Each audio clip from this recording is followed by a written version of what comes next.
As Pakus primary, grade 1 in Hanover Park. Ja, bosses warm, bosses warm, bosses warm, bosses warm, bosses warm, broers, wat het koele kalm, bosses warm, bosses warm, bosses warm, bosses warm, bosses warm, bosses warm, bosses warm, bosses warm, broers, wat het koele kalm, bosses warm, bosses warm, bosses warm, bosses warm, bosses warm, broers, wat het koele kalm, bosses warm, bosses warm, bosses warm, bosses warm, bosses warm, broers, wat het koele kalm. Hi, welcome to the show called Positively Proudly Hanover Park. My name is Denver Andrews, and this week we'll be talking about the topic on unemployment amongst youth, right? And this is the show where we're looking at issues like that to see how we can try and improve and combat the issues and make the community better. In today's show, we will be discussing especially unemployment amongst youth, and you know by now that the statistic in terms of youth unemployment on the national and provincial level is very high.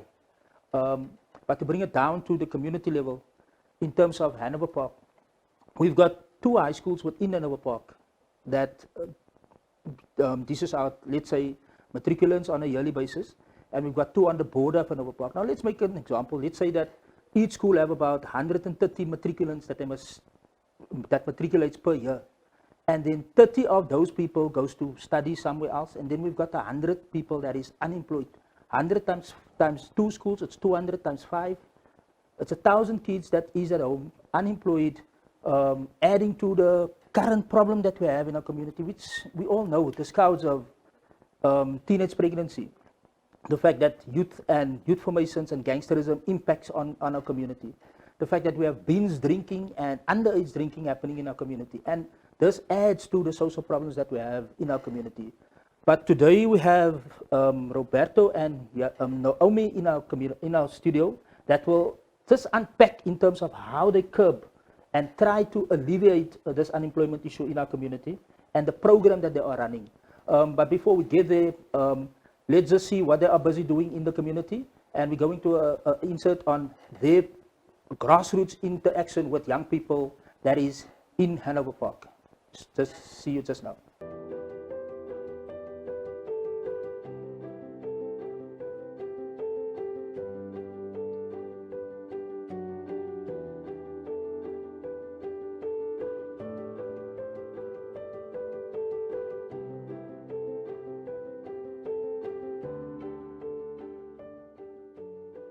I've been working at YES plus minus 7 years. That was since 2015 when we moved to Crystal High School. I started doing facilitating in training with my previous facilitator, and so I started equipping myself, but by not staying at one place, but going further and doing more than what I can do. We're about youth rescue and youth development, and in an area like Hanover Park and Menenberg and surrounding areas, there are massive needs. We really see the children that comes in here, then we think, yeah, but our problem is smaller than actually what they're going through. And the things that youth are going through now, it's hard work, it's challenging, it's you need to have a passion to actually work with them, because it's not everybody who can work with a child that comes from a different background than what you are. Our heartbeat and our core focus is to ensure that we rescue as much of these youth as possible, put them into good spaces, equip them with skills, change their mindsets, and not only send them back into into society, but send them into a job, becoming entrepreneurs in hairdressing, entrepreneurs in food making, in the food making industry, or going to work for those companies. We feed them into some of these areas because one of my sons he's got a very successful company, a chefing company, the Velvet Effect they call him, and we feed a lot of youth into there. So for us, it's all about rescuing these youth, not even giving them a chance to blink, to think of crime, gangsterism and drugs and all that. While the opportunities are there, I'm sure you'll see the good side of them. Hi, welcome back. If you just stepped in, you are watching the show called Positively Proudly Hanover Park. And today we are covering the issue on unemployment amongst youth. And we have with us Naomi Stemmet, who is from the organization Yes, YISS. And they are here to speak about the organization and unpack exactly what it is that you are doing. Welcome to the studio, Naomi. Thank you. Just as intro, tell us a little bit more about yourself, the viewers would like to know. Okay, I was born and raised in Hanover Park, and what actually my heartbeat Yeah. for the youth, it came about the high unemployment rate in South Africa, and for me, coming from Hanover Park, I wanted to do a change in our community, and that's where I started off, and also being one of 3 siblings. Yeah.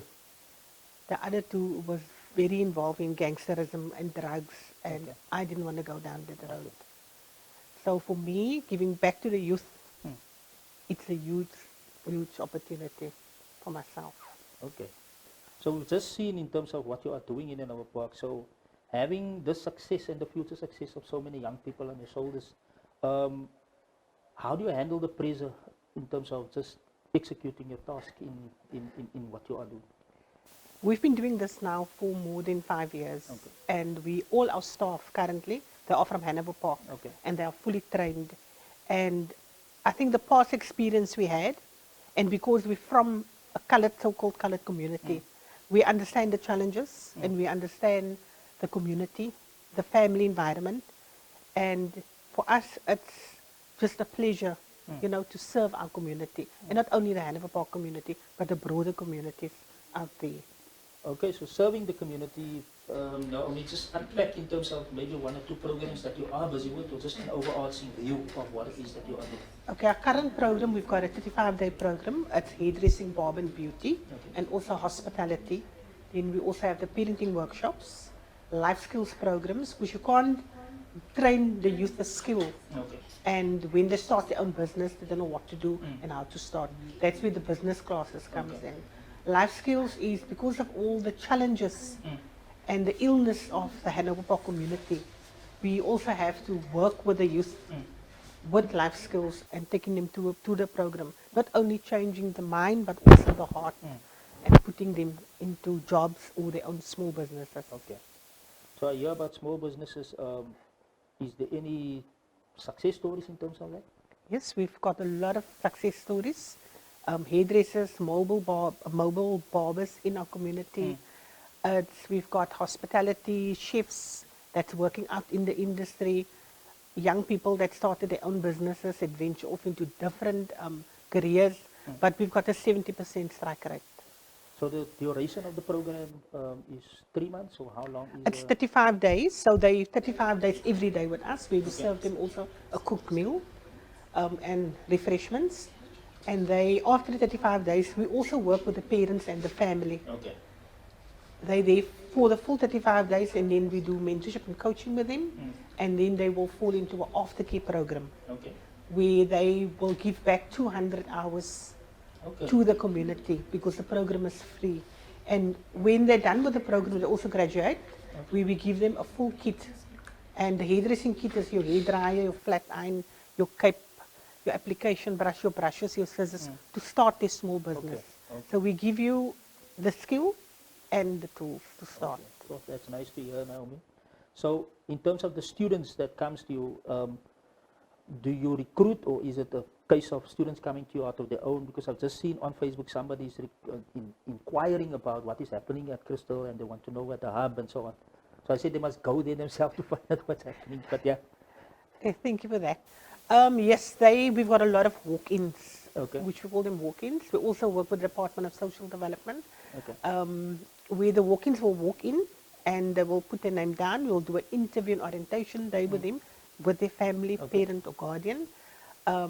We don't have a Facebook page because we work with children under the age of 18. Yeah. And we also work with the crime prevention program.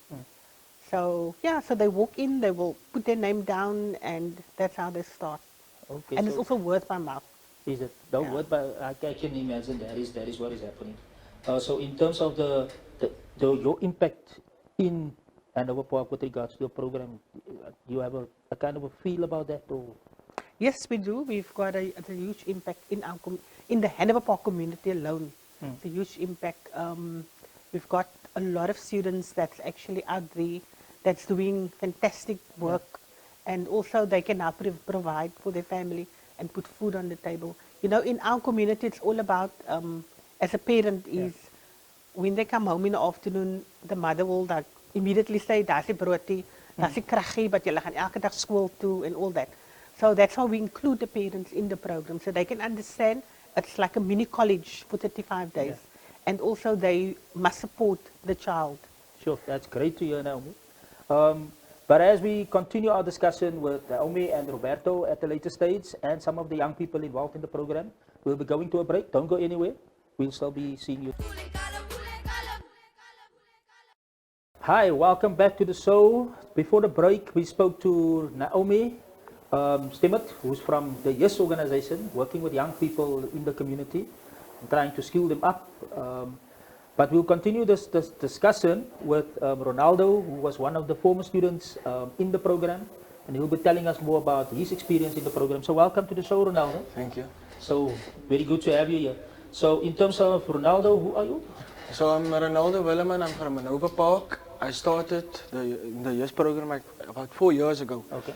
And I'm currently working at a catering place. I'm a chef. And I've got my own side business as well as a hairdresser. Side hustle, you say. Yeah. So in terms of the program, when did you join? You joined it at that time, and why particularly at that time did you join the program for yourself? Would you Okay, so at that time, about 4 years ago, I dropped out of high school, grade 11. So I had nothing to do with my life. I didn't want to be like the other kids on corners and that. I had my rough patches and that. Yeah. But so my one friend just told me about this one program. Okay. But my intentions wasn't to go to the program. I was just there to go eat the food, you know. But yeah, so my first day I came there, it was like a home feeling I got. Yeah. Like I felt welcome there. And so I started attending the classes and all that. So at the end of the day, I graduated. I opened my side business, and yeah. So the positive impact of the program you can ascribe to YES as such. Would you say that? Yes. Yes. Definitely, definitely. Okay, on that note, we thank Ronaldo for his input in terms of the program and the impact it has on his life. We hope that future learners will see what the impact is and they will join the program soon. So we'll be going to insert just to show it what they are busy with. You know that most of the children here are not from, they are from high school, but they fell out. Yeah, they drop out. And so YES took over there. Came to YES, it was 2015. So I came to YES, that is when they started in Hanover Park. So I did a hospitality course. There was the hairdressing course I'm doing now, but that time I was doing the hospitality course. We only baked bread. We also did not just bake bread, but we also were taught how to do marketing, how to get our customers, who's our customers, our demand, supply, and all these things. Then I left. I did a course for 8 months. Then it was finished. Then I came back this year, 2022, March month. I came back. Then I came doing the hairdressing, and now I'm volunteering. I'm finished my course in hairdressing. When I came here, I didn't know nothing about hair. Yes, when we go out for funding, that's you know that's a problem today in life. It's funding what we need to help the children. So I got a lot of, and especially now with the primary schools, they also have their prom. And I've been helping a few schools over there. There's a school next to us called Voorspoed. And the other day I gave them some dresses. That was last year. I gave them some dresses, and I went there the other day and I said, if you do need, tell the children I'm available.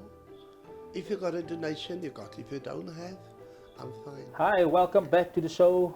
Prior to this, we were speaking to one of the learners from the YES program who have graduated, and currently we are talking to Akil November, who is part of the program. And Akil, welcome to the program.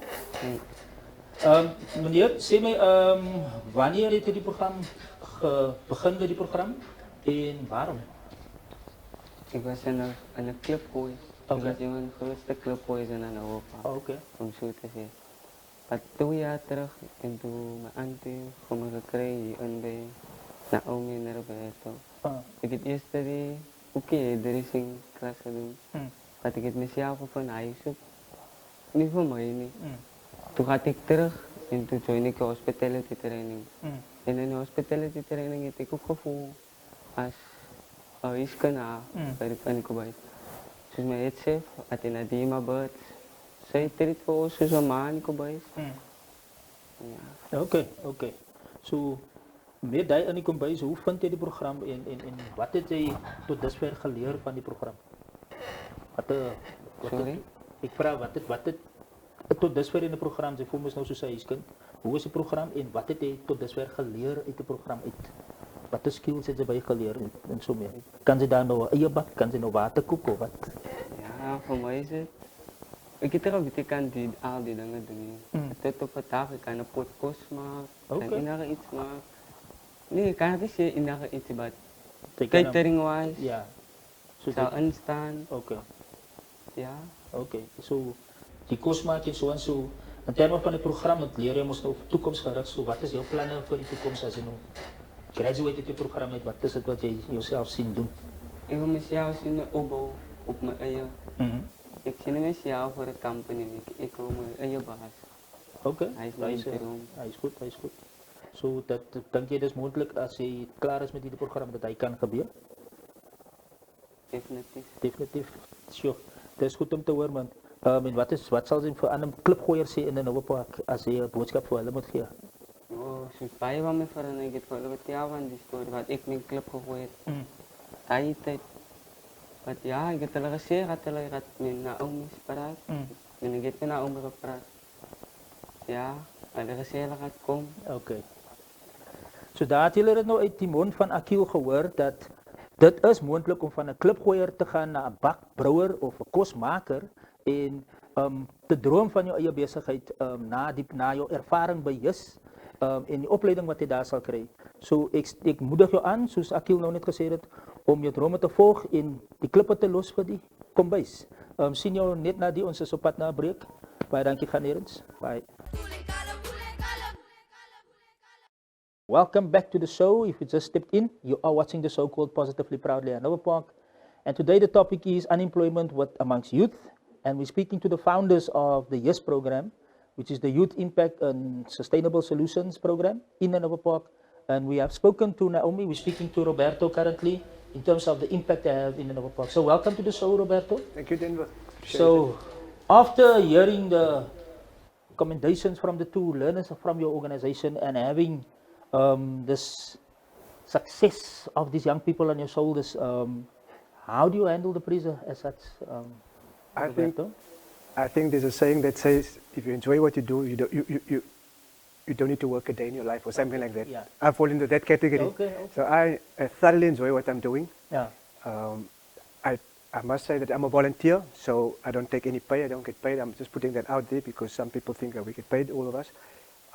And it's all about me giving back to the community because of how society treated me and all the luck that I had along the way with regards to where I find myself now in life. Sure. So if students stop coming to class, how do you get them back in terms of trying to finish? Is there intervention from your side in terms of that? It's very seldom that the students stay away. Okay. Because they are so motivated to come.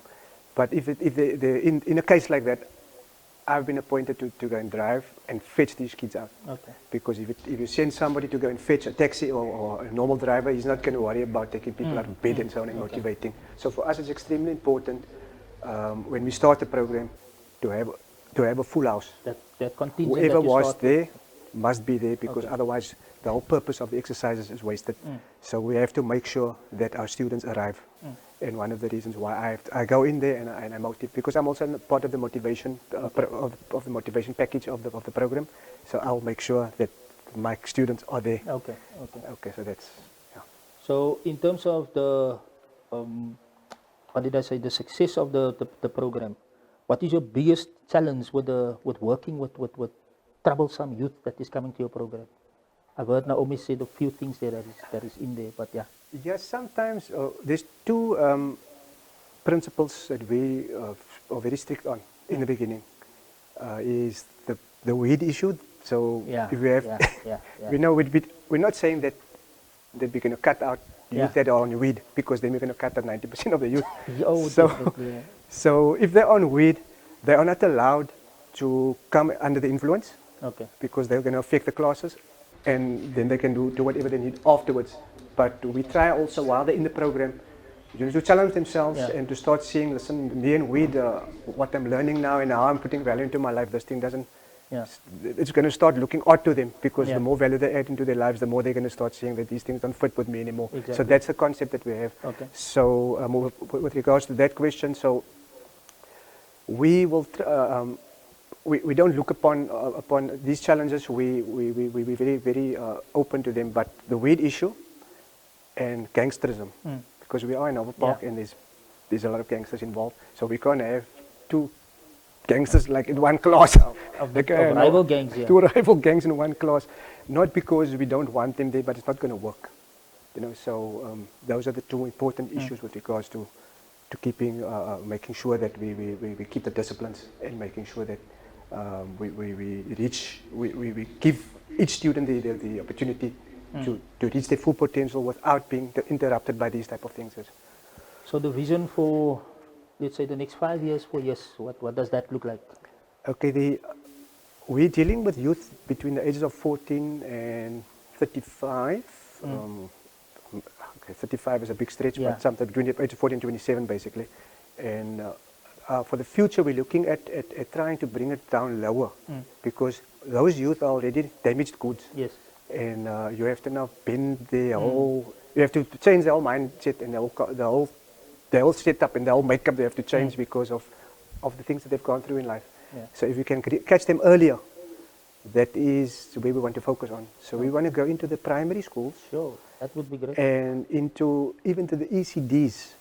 Not that we will be involved with the ECD, involved directly, but indirectly try and raise the standards of the ECDs. And so that whatever they're pushing onto the primary schools is of a certain quality. And then the primary schools will then push kids out that are of a better quality, which takes away a lot of the problems that's born in early on. So that is where we want to focus, to make sure that we go to the root. Well, the root is the home, but as close to the root as possible. And that's why we also have a very, very strong parenting program. And we involve with the parents and the youth, as Naomi stated before, have to be intertwined. And unfortunately, sometimes there are no parents. Sometimes there's only one parent. So it becomes very, very taxing on the youth himself or herself to be able to be motivated to come into these programs, because they don't have that support sometimes. Roberto, that is so inspiring to hear you say that. And thank you for coming to the show, you and your wife, but we'll be thanking you right now for your input and the young people that was here. Well, thank you, Roberto, for coming to the show again. I would like to quickly thank you for this initiative. It's fantastic. It's exposing what's happening in Hanover Park, and it's really, I know I don't have a lot of time, but I'm very thankful for what you're doing, and for CTV for the input. Thanks a lot. Thank you, guys. That is so inspirational that we've experienced, and we see you next week with another edition of Positively Proudly Hanover Park. See you again. Away, as Pakus primary, grade 1 in Hanover Park. Yeah, bosses warm, bosses warm, bosses warm, bosses warm, bosses warm, broers, wat het koele kalm, bosses warm, bosses warm, bosses warm, bosses warm, bosses warm, bosses warm, bosses warm, bosses warm, broers, wat het koele kalm, bosses